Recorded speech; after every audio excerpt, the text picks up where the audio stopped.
అహ్మదాబాద్లో జూన్ 12న ఘోర ప్రమాదానికి గురైన ఎయిర్ ఇండియా ఫ్లైట్ AI-171 దర్యాప్తులో కీలక విషయాలు వెలుగులోకి వస్తున్నాయి.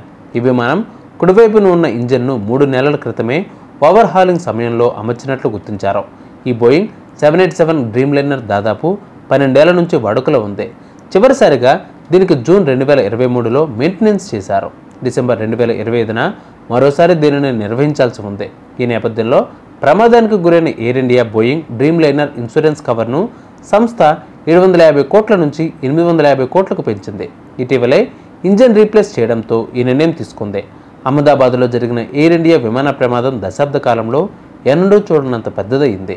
ఈ నేపథ్యంలో ఈ ప్రమాదం ద్వారా బీమా కంపెనీలు చెల్లించాల్సిన క్లెయిమ్లను మొత్తం కూడా అంతే భారీగా ఉండబోతోంది. ఇది దేశంలోనే అత్యంత ఖరీదైన క్లెయిమ్లలో ఒకటిగా నిలవబోతోంది. ఇక నాన్ లైఫ్ ఇన్సూరెన్స్ దిగ్గజం general insurance corporation of India మొత్తం క్లెయిమ్లు 475 మిలియన్ లేదా 39.4 బిలియన్లు అంటే సుమారు 4000 కోట్లుగా అంచనా వేస్తున్నారు. వీటిలో ప్రమాదం కారణంగా ఎయిర్ ఇండియా చెల్లించాల్సిన పరిహారం, నష్టాల చెల్లింపులు వంటివి కూడా చేరి విమానం ఖరీదు కంటే 2.5 రెట్లు అధికం కానున్నాయి. దీనితో ఈ మొత్తం $475 మిలియన్ అంటే 4091 కోట్లకు చేరింది.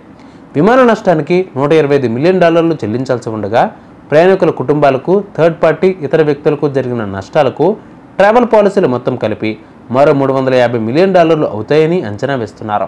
ఈ పరిస్థితుల్లో ఇన్సూరెన్స్ కంపెనీలు భారీగా క్లెయిమ్స్ చెల్లించాల్సి రావడంతో ఇది మొత్తం ప్రపంచ విమానయాన పునఃబీమా మార్కెట్ను ప్రభావితం చేస్తాయని బ్లూంబెర్గ్ నివేదికలు చెబుతున్నాయి. ఇది భారతదేశంలోని విమానయాన సంస్థలకు బీమాను మరింత ఖరీదైనదిగా చేసే అవకాశం ఉందని సదరు సంస్థ అంటూ ఉంది. విమానయాన పరిశ్రమ అంతా బీమా ప్రీమియంలు తక్షణం లేదా పాలసీ పునరుద్ధరణ సమయంలో పెరిగే అవకాశం ఉంటుందన్నారు. ఎయిర్ ఇండియాకు కవరేజ్ అందించిన సంస్థలలో general insurance corporation of India ఒకటి.